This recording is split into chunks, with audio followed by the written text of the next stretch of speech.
tous les amis de Bike 70, nous sommes aujourd'hui avec Christophe Guyot.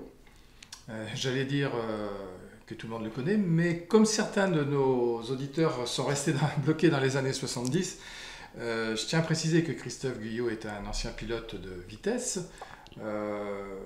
France, championnat de France, Superbike mondial, bien sûr pilote d'endurance, et ensuite il était team manager il est toujours d'ailleurs team manager du team GMT 94, 3 fois champion du monde d'endurance. Alors Christophe, bonjour. Bonjour Francis, bonjour à toutes et à tous. Alors merci de nous accueillir dans ton atelier Poitevin. Je sais que tu es très occupé en ce moment. Et justement, avant d'aborder tout ton parcours, on va parler de l'actualité.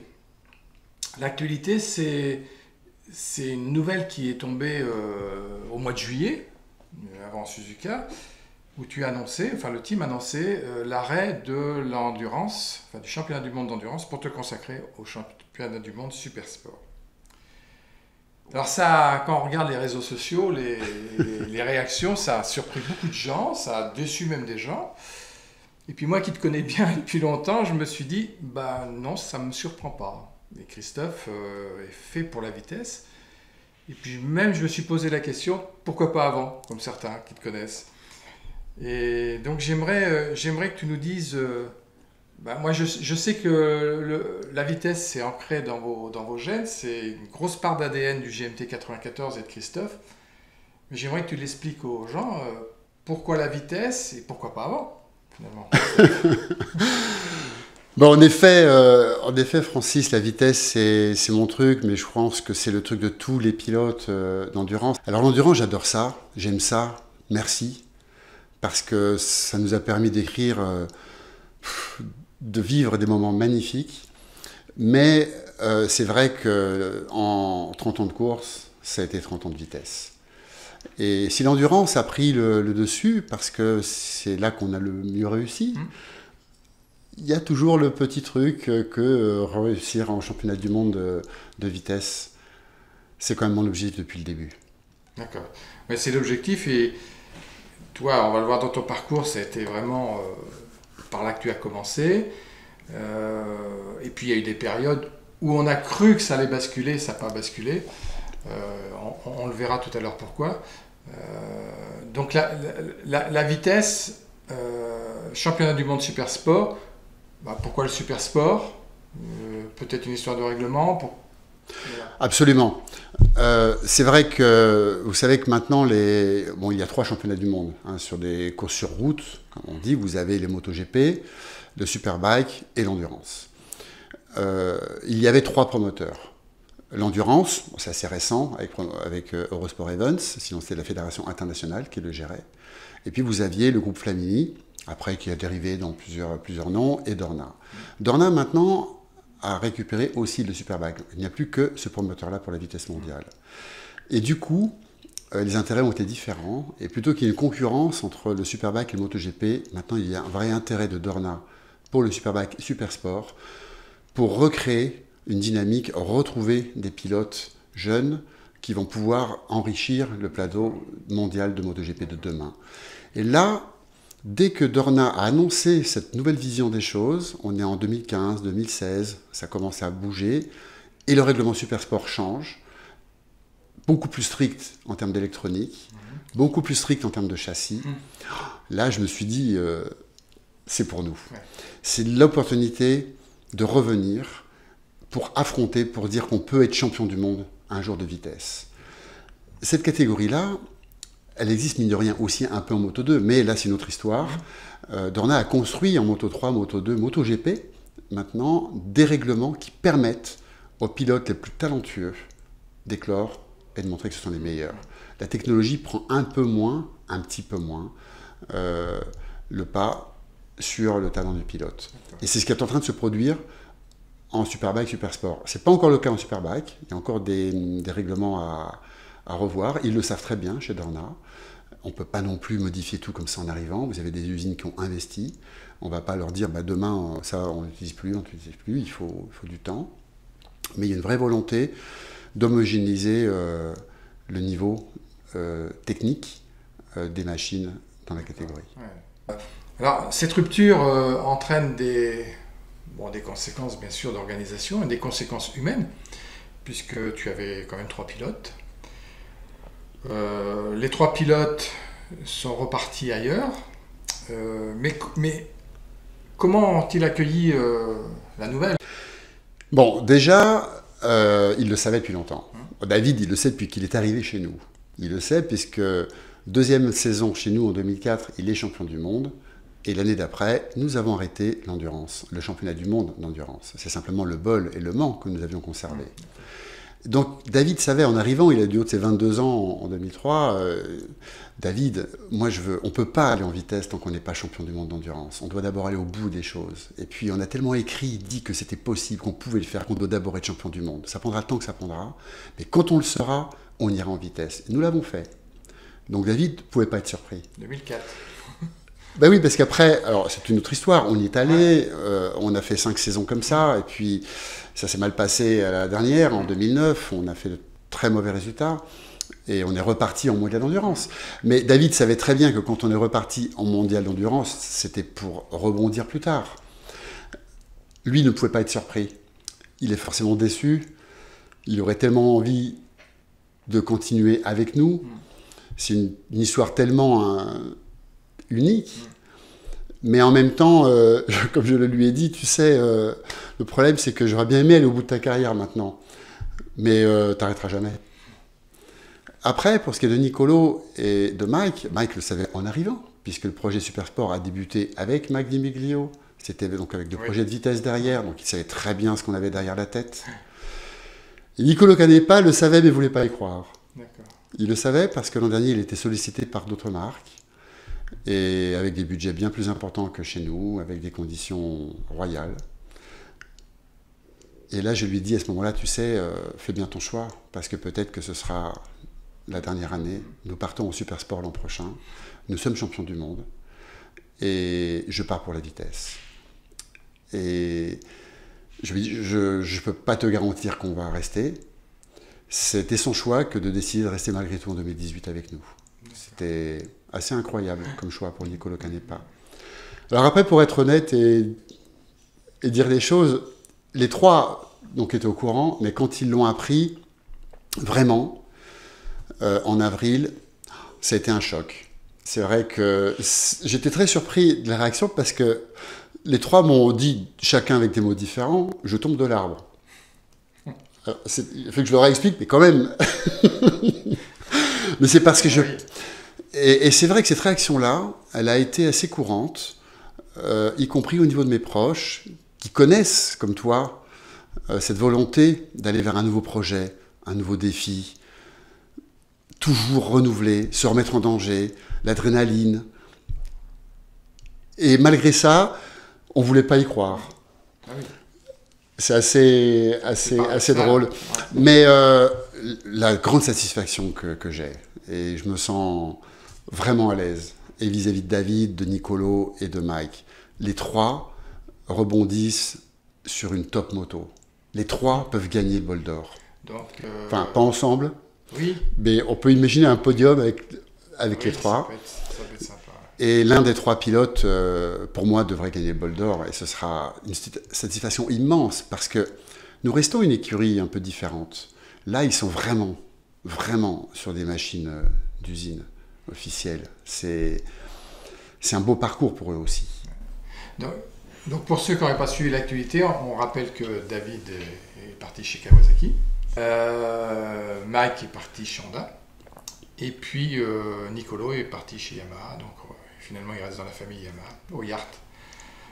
Alors comme tu disais, effectivement, trois belles pointures, ce qui prouve bien de la qualité aussi des pilotes, puisqu'ils ont été sollicités par des grosses marques. Et je pense que ça va être très intéressant. Malgré que tu vas partir en vitesse, je pense qu'on va bien regarder le bol d'or. Parce que... Ah bah nous aussi hein. Depuis Portimao au Portugal, parce que maintenant c'est en même temps. Mais bien entendu qu'on va regarder l'évolution de nos 3... J'ai envie de dire encore nos 3 pilotes, parce que ce sont nos 3 pilotes, et puis David Tcheka, c'est de toute façon une histoire... très forte. Oui. Très très forte. Alors, les pilotes, ok. Après, il y a l'équipe technique. Parce qu'il y a quand même un bouleversement au niveau technique, c'est plus les mêmes machines, c'est plus le même environnement, c'est plus le même challenge. Mais en arrivant ici, j'ai discuté quand même un petit peu avec l'équipe, notamment avec Michel Guerre, le préparateur moteur, et bon, j'ai senti quand même beaucoup de sourires, beaucoup d'envie. Ben, je vis avec eux, ils vivent avec moi. Alors, si quelqu'un n'a pas été surpris, c'est d'abord Michel, et puis les mécaniciens, que ce soit Sébastien, Alexandre, Grégory ou Benoît, enfin tous le savaient, c'était pour eux le bonheur. Je dirais que leur inquiétude pouvait être presque de se dire, mais le fera-t-on un jour ? Le fera-t-on un jour ? Prendra-t-il le risque ? Et alors il y a eu l'inquiétude au début, parce que quand je leur ai annoncé on y va, c'était au moment où on était au plus mal en Supersport. On était dernier, avant-dernier après la Thaïlande. Et c'est au retour de la Thaïlande qu'on s'est réunis ici, au mois de mars, et je leur ai dit, écoutez, on est parti en mondial, mais ne vous posez pas de questions. On ne partira pas la tête basse. C'est pas grave de partir dernier.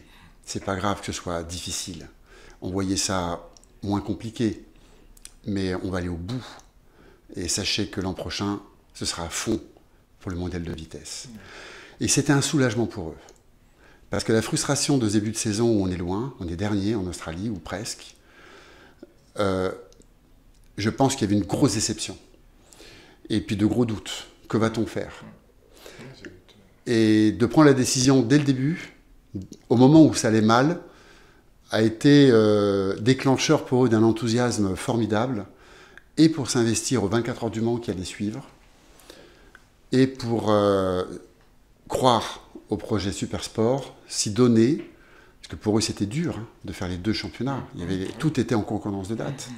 Donc ça a été très difficile, un engagement, je crois que le dernier week-end qu'ils ont pris, ça remonte à loin. Et là, là ça chante le matin.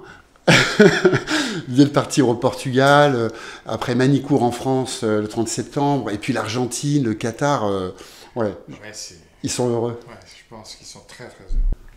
Alors Christophe, on a parlé de l'accueil de cette nouvelle de partir en vitesse d'un point de vue des pilotes, d'un point de vue de l'équipe.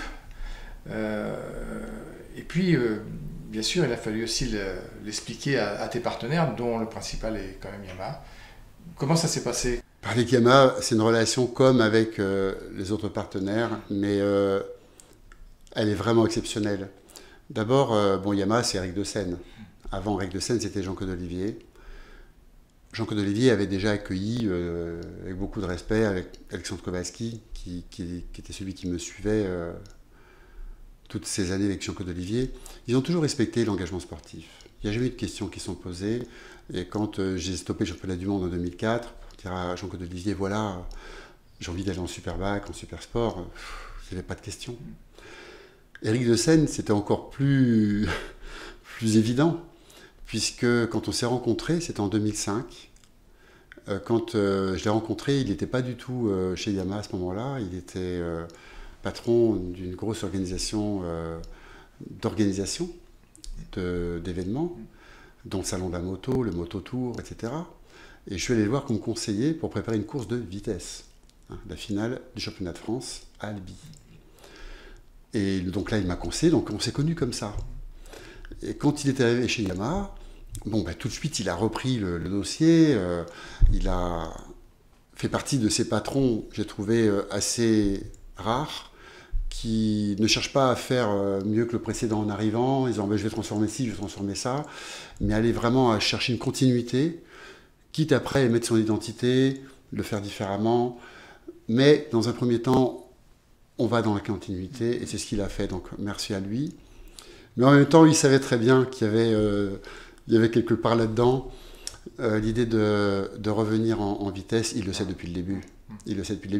Il m'a raconté, on ne voudra pas Eric si je le dis, mais c'était il y a 3-4 ans, quand on avait abordé cette question-là. Je me rappelle dans un petit café en banlieue, et il m'a dit, ça ne m'arrange pas, mais je le comprends et je respecte.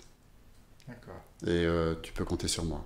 Oui, je dirais que je comprends que ça pouvait ne pas arranger Eric de Seine. C'est pour ça que son attitude, enfin sa réaction est forte. Parce que sur le plan commercial, on peut représenter des choses pour Yamaha. Parce qu'on gagne en endurance, on gagne avec un modèle. Et on sait qu'une victoire en 24 heures du Mans, ça déclenche derrière de l'enthousiasme, peut-être des ventes, certainement. Que dans le championnat dans lequel je vais partir, ce sera plus du tout le cas. La R6 n'est pas une moto qui se vend sur la route. Donc là, on est dans le sport pur. On n'est plus du tout dans un système qui peut avoir des répercussions commerciales. En revanche, pour les autres partenaires, il n'y a pas cette notion de commercial.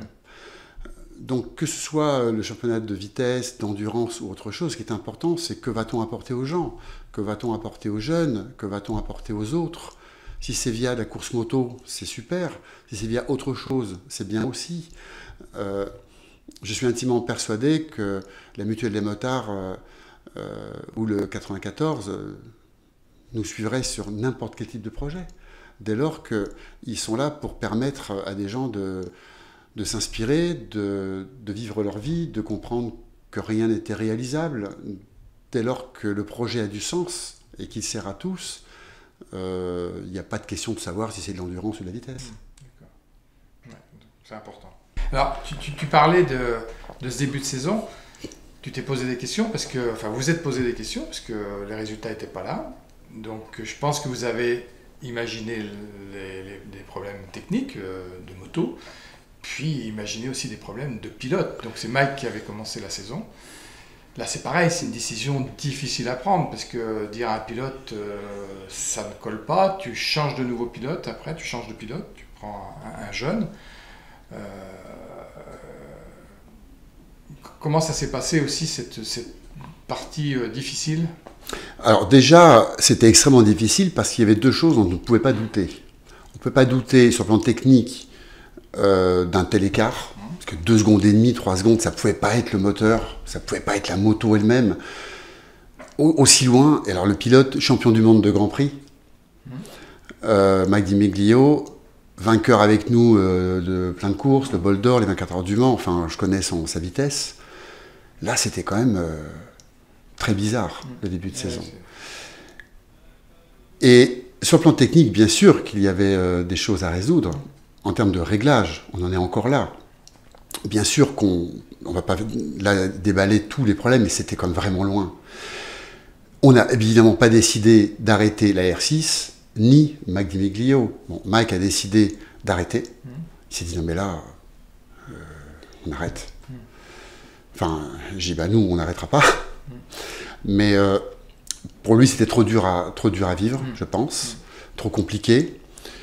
Et c'est de là qu'on a anticipé sur le projet qu'on avait de toute façon prévu. Donc, ne plus partir sur un pilote d'expérience, qui était le projet de départ, de dire on part sur Mike, qui va nous permettre de démarrer bien, parce qu'on part sur un pilote champion du monde, expérimenté.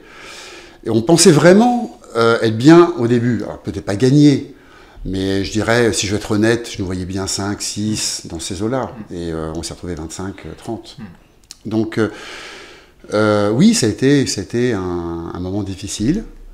Et surtout, il a fallu du temps pour comprendre. Mais on est en train de comprendre, puisque de 3 secondes, on est maintenant à 1 seconde avec un jeune. Voilà. Donc ça évolue. Donc un jeune, et puis un jeune comme moi, enfin, je pense qu'on ne connaissait pas forcément son parcours, parce qu'il débarque Corentin Perolari, qui sait. Comment c'est venu je crois savoir que c'est ton fils Rémi qui avait ce nom en tête, et il a fallu qu'il le fasse adopter à l'équipe. Alors mon fils Rémi, à ce moment-là, ne travaillait pas avec nous, mais il est passionné de sport, quel qu'il soit. Alors c'est le tennis, c'est le football, c'est le rugby, c'est tous les sports, et la moto. Et puis on est, c'est vrai, très complices, très proches. Et je sais que lui, il était tout le temps dans les projets jeunes, toujours à regarder les jeunes, courir à droite, à gauche. Alors qu'en endurance, j'étais moins amené à regarder les jeunes de 16 ans, 17 ans, 18 ans. Alors que Rémi, depuis longtemps, il est d'abord très copain avec beaucoup de pilotes, des très jeunes, et puis ils mènent leur vie, voilà. Donc là, quand je suis revenu de la décision de Mike Di Miglio, on discute avec Rémi, je dis, écoute Rémi, en fait, j'ai eu un appel de Hervé Poncharal qui m'a un peu bousculé. Parce que c'était par hasard. Je ne l'appelais pas du tout par rapport à cette histoire-là. C'était parce que vous savez que je suis aussi consultant pour Eurosport. J'ai eu 2-3 questions à lui poser. Et là, il en a profité pour me dire, mais dis donc Christophe, mais pourquoi tu fais pas ci, pourquoi tu fais pas ça? Et mais moi, tu comprends, ce que tu fais, c'est génial. Ton équipe qui part en vitesse, on a besoin de ça. Mais tu te rends compte, mais nous, en Grand Prix, on en a parlé, Christophe, il y a quelques années, quand tu es venu me voir pour te parler de l'évolution du MotoGP. Ce que tu es en train de faire, mais c'est exactement ce qu'on attend, ce que la vitesse attend, part sur un jeune. Et là, je vais d'ailleurs poser la question, oui, mais qui, quoi, quand, comment, t'as des idées? Bah, écoute, bon, puis il m'a pas donné de nom ce jour-là. Là-dessus, j'en parle à Rémi. J'écoute, bon, j'ai eu un conseil, quand même, d'un monsieur, un grand monsieur de la vitesse. Et Rémi me dit, ah, d'accord, je regarde. Il est revenu peu de temps après, il a vu une liste. Il a vu une liste de plusieurs noms. Il y a ci, il y a ça, j'ai pensé un tel, Corentin Perolari, un tel. Bon, ben j'écoute, c'est Rémi, je vais poser la question comme à des gens qui s'y connaissent mieux que nous, et j'appelle Hervé Poncharal.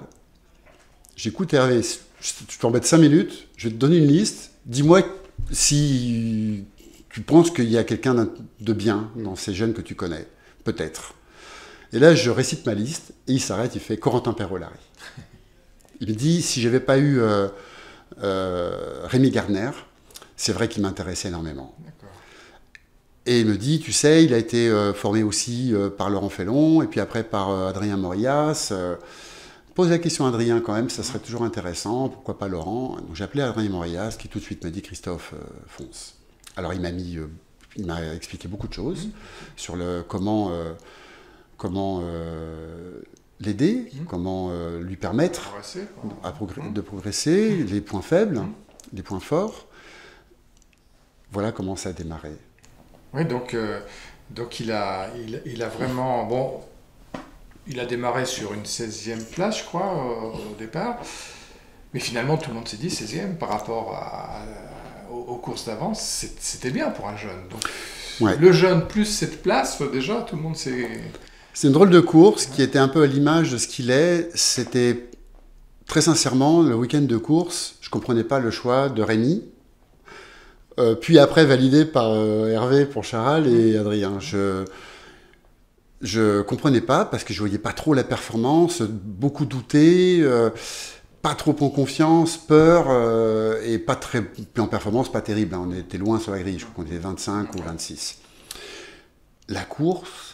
Là, on a vu un pilote de course. Ouais, il s'est jeté dans le paquet, il a tout donné. Et là, on n'avait pu opérer aucun changement par rapport à la moto qu'avait Mike, puisqu'il venait d'arriver. 16e, et surtout avec une course de moto. C'est-à-dire qu'il s'est battu, il a mis beaucoup de motos derrière lui. Et 16e, en étant capable de rapporter quelques informations précieuses. En particulier, alors on l'a aidé à les trouver, il ne prenait pas tout l'angle, enfin on était surpris, la moto ne prenait pas tout l'angle, pourquoi il ne prenait pas autant d'angle que les autres, pourquoi, est-ce le pilote, est-ce que... Et c'est après qu'on a compris, avec Nicolo Canepa, qui est venu nous aider au Mans, qui a roulé sur la moto, qui a détecté il y a quelques soucis techniques, hein, sur la fourche en particulier. On a été aidé par Ludovic Régnier, donc en remettant une fourche d'origine, déjà pour repartir à zéro, comprendre.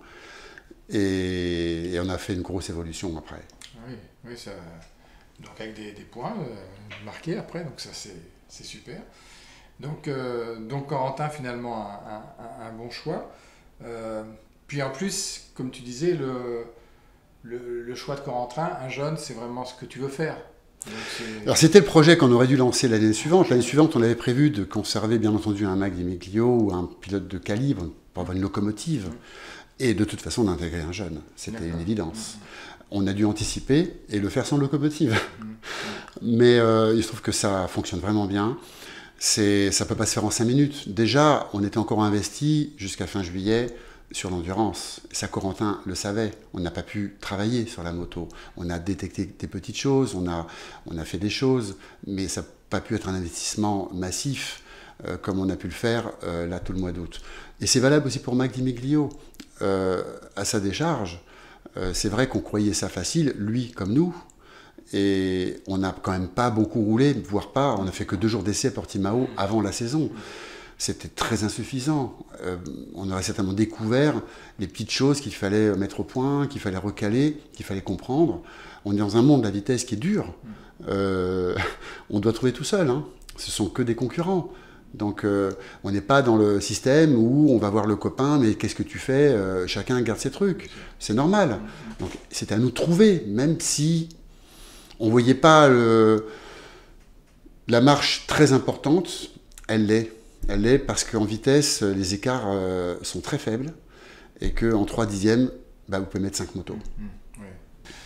Bon, il y a eu l'interrogation Jules Cluzel. Jules Cluzel, il y a eu des annonces qui ont été faites qui pourraient éventuellement un jour rejoindre le GMT, enfin que tu pourrais l'accueillir puisqu'il a des problèmes avec son team. Est-ce que c'est une piste qui est toujours d'actualité, enfin, à condition que tout ça se remette en ordre?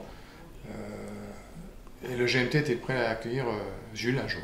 Enfin, alors, ça s'est passé de manière beaucoup plus simple que ça. C'est vrai que beaucoup de choses ont été écrites, dites. J'ai été énormément interrogé sur le sujet. Oui, Eric Mahé, son manager, m'a contacté pour me dire « Christophe, mais si on a un souci, est-ce que tu peux être là ?» La réponse a été « oui ». Et c'est toujours valable maintenant, parce que je crois que ce n'est pas encore résolu à quelques jours de partir à Portimao. Et j'ai confirmé à Eric Mahé et à Jules Cluzel que dans l'hypothèse où il y a un souci, on a une deuxième moto qui est prête. Et simplement en souhaitant, mais bien vraiment sincèrement, en souhaitant que la situation se résolve pour Jules. Il est comme à 5 points de la tête du championnat du monde. La meilleure des idées serait qu'il soit sur sa moto. Et d'autant que nous, encore une fois, on arrive, la moto c'est tellement mieux, puis avec, peu importe, en attendant, la meilleure des solutions serait pour lui qu'il reste sur sa moto pour le moment. Maintenant, s'il n'en a pas, bien évidemment qu'on ne peut pas dire non. Ouais. Alors on va terminer, Christophe, cette première partie en regardant le calendrier qui nous attend pour le championnat du monde Supersport. Donc le Portugal, Portimao, là, rapidement, le 14 et 16 septembre. Grand rendez-vous à Manicourt, 28-30 septembre. On va y revenir. L'Argentine, le 12 et 14 octobre. Et le Qatar, le 25 et 27 octobre. Alors Manicourt, c'est important parce que c'est en France. Et j'ai vu que tu avais monté une opération intéressante pour les spectateurs, le GMT 94. Peux-tu nous donner des détails ? Oui, alors monter une opération, c'est encore un grand mot. Je pense qu'on montera des opérations dans le futur. Là, c'était très tôt, puisqu'on sort à peine du championnat du monde d'endurance, c'était fin juillet. Mais c'est vrai que le circuit de Manicourt a accepté, grâce au soutien de mes partenaires, parce qu'ils ne pouvaient pas le faire sans ça, de faire un billet pour tous les supporters du GMT 94 à 40 € au lieu de 65. Et pour les 100 premiers, de pouvoir rentrer dans le paddock le samedi de 17h à 19h. On les accompagnera, on ira boire un pot à l'Hospitality, on les emmènera dans le stand, ils pourront visiter le paddock gratuitement. Il y aura aussi une tribune pour tout le monde, alors c'est pour 500 billets, toujours à 40 €, mais la tribune sera gratuite, donc là on pourra les retrouver. Et pour les personnes qui n'auront pas accès au paddock, parce qu'une fois qu'on en a acheté 100, c'est fini, nous on ira dans le village. C'est-à-dire qu'avec Corentin Perolari, Nicolo Canepa qui sera avec moi, j'aurai bien 2-3 personnalités qui m'accompagneront, on verra si Eric de Seine est là, mais de toute façon nous on sera là. Et puisque les gens qui n'auront pas les moyens d'aller dans le paddock, nous on ira les retrouver. On signera des dédicaces, on sera un peu avec eux pour leur parler un peu de la course. Et le but, c'est de permettre finalement à tous les gens qui nous suivent de pouvoir nous suivre. Parce que, aujourd'hui, je pense que les gens ont tous aussi leurs soucis financiers. Bon, les courses, c'est quand même assez cher. Et là, c'est permettre à tous, en tout cas, à tous, ça reste 40 €, ça reste une somme. Donc permettre en tout cas au plus grand nombre possible de venir nous suivre, de vivre la course, de la partager et de la partager avec nous. Voilà, c'est ça le but. Et c'est avec la Mutuelle des motards, avec Yamaha, que j'ai pu monter ça, en tout cas avoir leur support dans ce genre d'action. Et merci à Manicourt d'avoir accepté le deal. Oui, c'est pas facile parce que ça fait un billet moins cher quand même pour nous que pour les autres. Mais en même temps, si ça peut aussi démontrer que ça va ramener du monde, que de toute façon, je trouve que les billets sont un peu chers, et que si on veut remettre de l'enthousiasme, là on part dans l'idée que s'il n'y a pas beaucoup de monde en Superbike, c'est parce qu'il y a Jonathan Louis qui est un peu tout seul en Superbike. Mais bon, quand il y avait Marquez qui gagnait 15 Grands Prix dans l'année, il n'y a pas moins de monde. Je pense qu'il y a... Voilà, et en tout cas c'est sympa, parce que dès qu'on a mis en place l'opération, en 15 heures, les 100 premiers billets sont partis. Donc ça intéresse. Et puis ce sera limité à 500, je pense qu'il y a encore un peu le temps. Mais voilà, de toute façon, ça fait partie de ce qu'on doit faire dans la course. De toute façon, si on va à Manicourt tout seul, ça sert à quoi d'y aller? Oui, c'est sûr, on a besoin des spectateurs aussi. Christophe, on va après aborder la partie de ton parcours. Là, pour l'instant, je te remercie pour cette première partie. Et, merci, Francis. À tout à l'heure.